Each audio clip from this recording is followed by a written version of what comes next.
सिंधुदुर्ग जिले में हापुस आम का सीजन अब अंतिम चरण में पहुंच चुका है, लेकिन बेमौसम बारिश और तेज हवाओं ने आम उत्पादकों के साथ साथ कैनिंग कारोबार को भी बड़ा झटका दिया है। लगातार हो रही बारिश के कारण बड़ी मात्रा में तैयार हापुस आम बागों से नीचे गिर रहे हैं, जिसे बाकायदा सीधे कैनिंग यूनिट्स तक पहुंचा रहे हैं। कैनिंग में इस्तेमाल होने वाले यह आम मुख्य रूप से पल्प और जूस बनाने के लिए उपयोग किया जाता है और वेरगुला तालुका से इसकी सबसे ज्यादा आवक होती है। अचानक बड़ी सप्लाई के चलते कैनिंग के लिए जाने वाले आम के दाम घटकर करीब 30 रुपए प्रति किलो तक पहुंच गए हैं।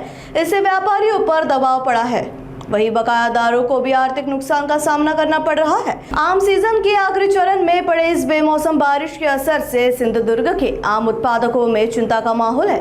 आंबा कॅनिंग हे एप्रिलच्या 20 तारखेपासून चालू झालेलं आणि 20 तारखेपासून जेव्हा चालू झालेलं तेव्हा त्याचा रेट होता 54 किलो होता, पर किलो आंबा 54, आणि आता जवळपास त्याचा रेट 30 वर आलेला आहे, 30 रुपये किलो।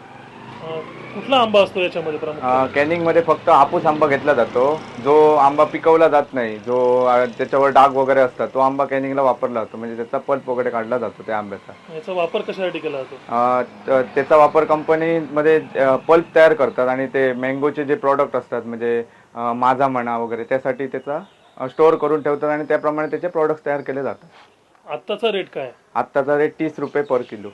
एकंदरीत अवकाळी पावसाचा थोडा फटका बसतोय का, असं वाटतंय का तुम्हाला? हा, अवकाळी पावसामुळे काय होतं, आंबा बागायतदार कसे पेट्या वगैरे भरतात ना, मग पाऊस लागल्यामुळे त्यांचं नुकसान होऊ नये म्हणून पटापट काढतात आणि कॅनिंगला वगैरे घालतात जास्त आंबा रत्नागिरीला आहे फॅक्टरी आहे, तिकडे जातो आणि नाशिकला वगैरे जातो। तुमचं नाव? माझं नाव प्रज्ञेश गावडे। नमस्कार, माझं नाव गणपत सुभाष गावडे, मी पण एक आंबा शेतकरी आहे। सध्या अवकाळी पावसाचा आम्हाला फटका बसलाच आहे, कारण यावर्षी आंबा कमी होता, पण आता कॅनिंगचा रेट 30 वर आलाय। अवकाळी पावसामुळे कॅनिंगचा रेट 30 वर आलाय। एकंदरीत आधीच उत्पादन कमी होतं आंब्याचं ह्या वर्षी सुद्धा, त्यात आंबा आता दर किती आलाय वगैरे काय सांगा? आधीचा आम्हाला रेट होता ना, म्हणजे 20 तारीखला जेव्हा आम्ही कॅनिंग सुरू केलं तेव्हा चांगला रेट होता, 54 रुपयाने शेतकऱ्यांना रेट चांगला मिळत होता, पण आता सध्या 30 वर आला। पण जो 54 रेट होता तो डायरेक्ट कंपनीने 10-10 रुपये कमी करून 8-8 दिवसात 10-10 रुपये कमी केले आणि आताचा रेट 30 वर आणलाय। जेव्हा आमच्या शेतकऱ्यांनी सगळ्यांनी गाड्या अडवल्या तेव्हा हा रेट स्थिर राहिला, 8 दिवस आता स्थिर आहे, 28 ते 30 रुपये। हंगाम कधीपर्यंत राहील कॅनिंगचे?